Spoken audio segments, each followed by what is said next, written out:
مساء الورد، ازيكم؟ النهارده هنعمل مع بعض رز حبة وحبة مع اللحمة الضاني، ويلا بينا نشوف الطريقة.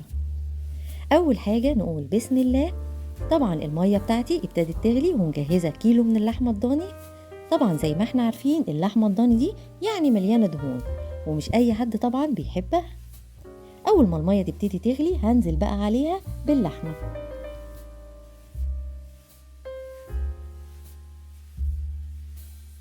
وزي ما انتوا شايفين اللحمة متقطعة حتت كبيرة وكمان هي فيها عظم. هنزل بقى باللحمة في المية. مشكلة اللحمة الضاني بس ان بيبقى فيها دهون، وانا البنات عندي مش بيحبوا الدهون خالص، وعلشان كده مش بياكلوا منها بالرغم ان طعمها حلو جدا. بس طبعا الاكل ده اذواق وكل واحد وليه ذوقه. كده بقى الشوربة ابتدت تغلي وهتطلع ريم. الريم بتاع اللحمة بيكون قليل مش زي اللحمة البقري او الجاموسي، لكن برضو انا بحب ان انا اشيله.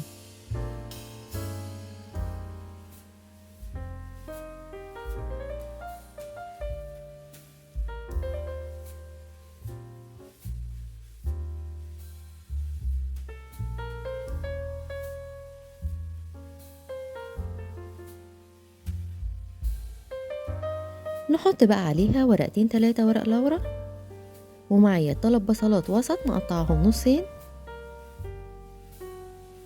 ومعلقة صغيرة من الحبهان المطحون، ومعلقة صغيرة من الفلفل الأسود.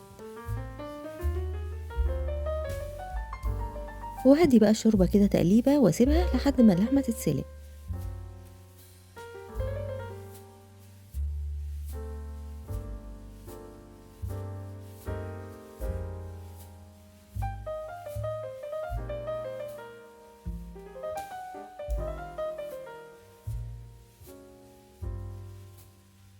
وزي ما انتوا شايفين اللحمة اتشربت الشوربة، وكده تقريبا بتكون استوت. وعلشان اتأكد من سواها بختبرها بالشوكة، لو دخلت فيها لحد جوه يبقى كده اتسلقت وتمام التمام. لو لقيتها لسه ناشفة شوية بزود شوية مية سخنة واسيبها على النار لحد ما تتسلق. الشوكة غرزت معايا فيها لحد جوه وكده تمام، يبقى اللحمة بتاعتي اتسلقت.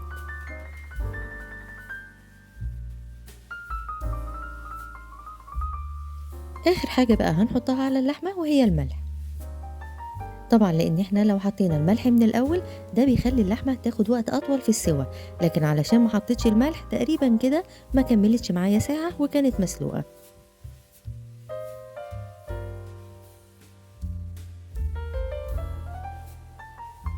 نجهز بقى الصينية بتاعتنا ونبتدي نحمر اللحمة.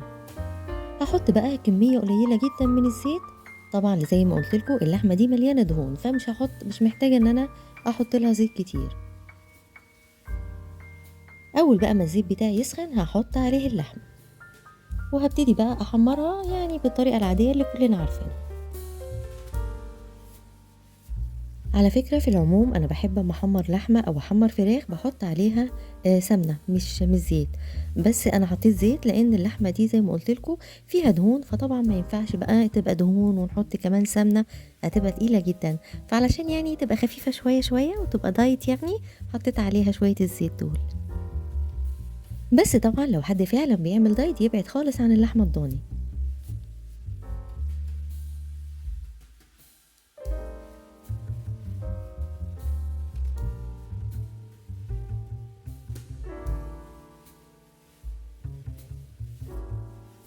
وهحمرها بقى بالطريقة العادية خالص اللي كلنا عارفينها. هرش بقى عليها رشة ملح كده خفيفة، وشوية من الحبهان المطحون، وحبة صغيرين من الفلفل الأسود، ومعلقة صغيرة من بهارات اللحمة، ومفيش أكتر من كده.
وكده اللحمة بتاعتي بتكون اتحمرت بجد، الريحة بتاعتها لا تقاوم. يلا بقى بينا بسرعة نعمل الرز.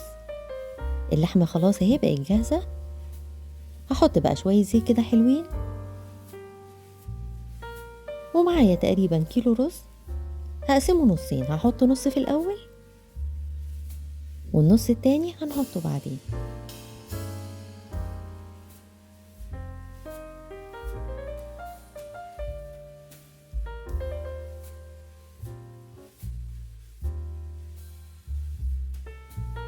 وهنفضل نقلب نقلب نقلب الرز بتاعنا لحد ما يديني كده لون بني، يعني لا هو فاتح ولا هو غامق محروق، لون بني كده في الوسط يكون حلو.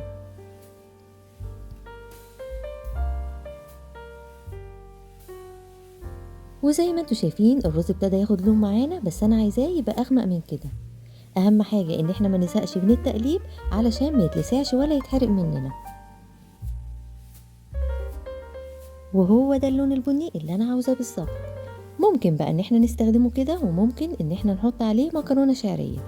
انا عامة احب ان انا احط عليه الشعرية على طول. وهحمر بقى الشعرية، هي مش هتاخد وقت لان طبعا الرز بيبقى سخن جدا. برضو اهم حاجة زي ما قلتلكوا التقليب المستمر. وبعد ما يتحمروا كويس هحط عليهم بقية الرز.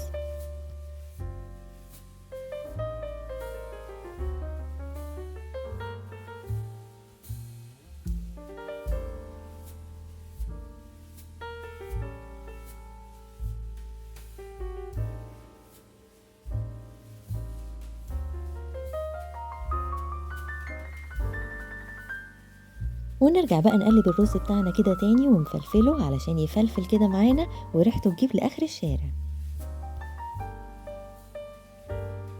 هظبط بقى الملح بتاع الرز وهحط عليه شوية ملح كده حلوين.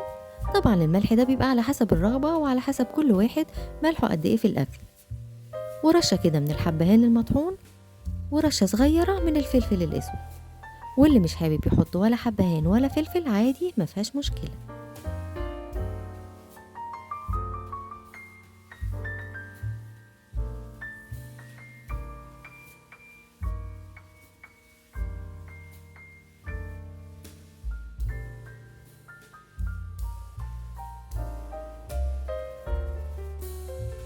ونديله تقلبتين تلاتة تاني كده، وبنبقى مجهزين المية السخنة بتاعتنا. طبعا النار بتبقى عالية وهنزل بقى عليه بالمية السخنة. اهم حاجة ان احنا ما نزودش المية عليه علشان ما يتلتش مننا ويعجن، يعني يا دوب المية كده تبقى مغطية الرز. وهسيبه بقى في الاول على نار عالية لحد ما يبتدي يتشرب الرز. هوطي النار عليه شمعة واسيبه لحد ما يستوي.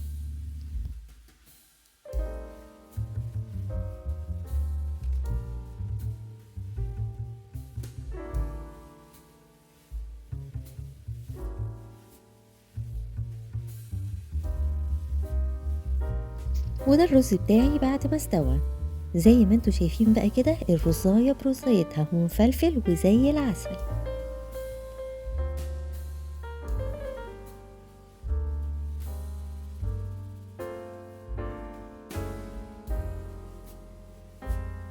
وكمان اللحمة اتحمرت وجاهزة معانا.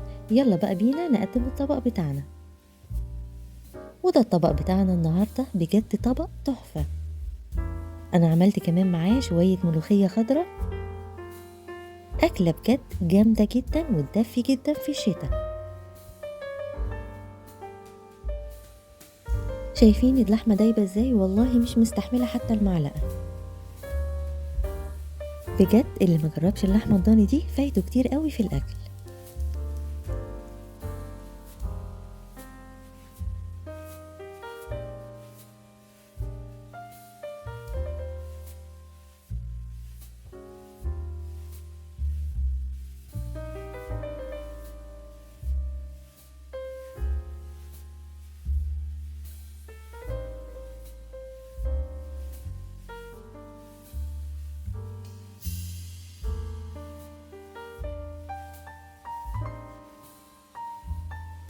وبعد ما خلصنا وصفتنا ومع نهاية الفيديو اللي كان سهل وبسيط لكن قيمته الغذائية عالية، بتمنى لو الفيديو عجبكم ما تنسوش تعملوا لايك للفيديو، ولو القناة بتعجبكم تعملوا سبسكرايب للقناة وتفعلوا الجرس علشان يوصل لكم كل الفيديوهات الجديدة أول ما ننزلها. وبس كده، باي باي.